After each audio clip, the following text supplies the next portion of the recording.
बान्था राननाय हाबाफारि आं बेखौ धनि नार्जारि उनाव जाफुंसार जानो हाथों।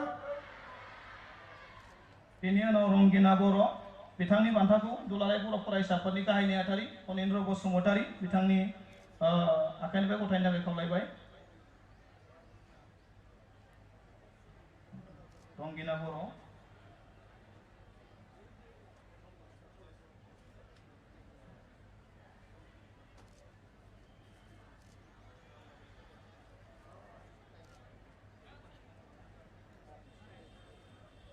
रंगिना बर' बिथाङा बड'आव मोनदों 95, इंलिसाव मोनदों 91, जेनेरेल मेथामेटिक्सआव मोनदों। बिथाङा बड'आव मोनदों बयबो आखाइखौ बिथाङा बड'आव मोनदों 100, इंलिसाव मोनदों 94, मेथामेटिक्सआव मोनदों 97, साइन्सआव मोनदों 85, ससियेल साइन्सआव मोनदों 91, एडभान्स मेथामेटिक्सआव मोनदों 98, गासै 565 94.16। करिश्मा रामसियारि बिथांखौ फैनो थाखाय खावलायबाय आरो बिथांनि बान्थाखौ जोंनि बिटिआरनि इएम रनजित बसुमतारी सार दङ, सारनि आखाइनिफ्राय हरनो थाखाय खावलायबाय।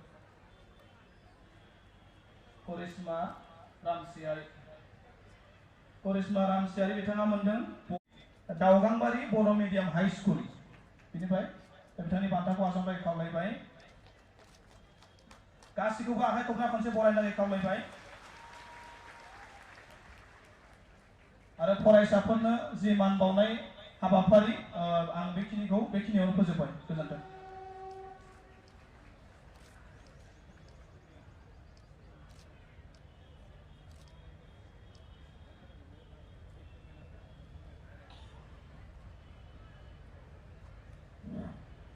जोङो देग्लाय सावरायलायनानै जोङो जाय फरायसाफ्रा कमल कुमार ब्रह्म देरहासार बान्था मोननो हादों जाय फरायसालिनिफ्राय बै फरायसालिफोरनोबो जोङो देग्लाय मेट्रिक्सआव मोनदों 91, जेनेरेल साइन्सआव मोनदों 92, ससियेल साइन्सआव मोनदों 97, एडभान्स मेथामेटिक्सआव मोनदों 97, गासै 569 94.83%।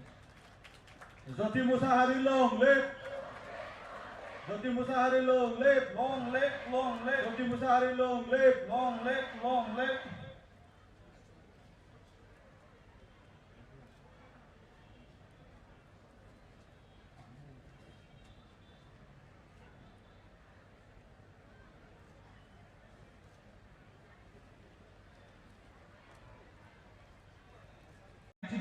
ससियेल साइन्सआव 94, एडभान्स मेथामेटिक्सआव 86, गासै 565 94.16।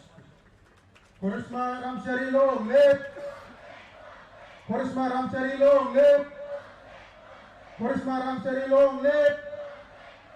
बयखौबो गोबारैनो खमनानै बरायनो थाखाय खावलायबाय। बिनि उनाव हादोरसा बर' फैनो थाखाय खावलायबाय।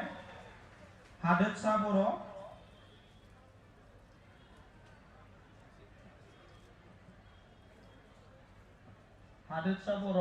दा बिथांनि बान्थाखौ जोंनि बिटिआरनि इएम नीलु स्वर्गीयारि डक्टर नीलु मेथामेटिक्स 558 93%। बिरगोस्रि ब्रह्म इयुनाव जाफुंसार जानो हाथों।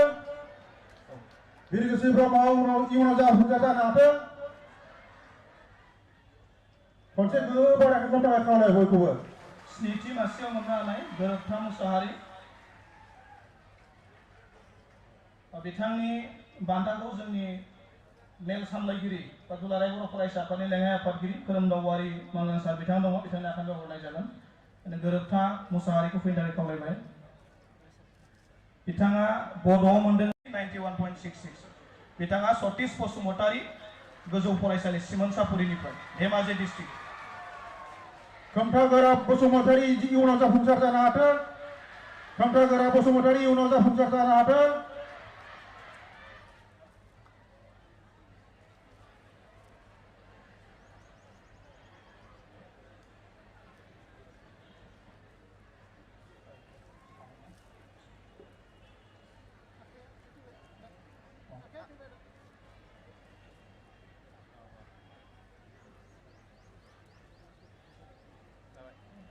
जोंहा कमल कुमार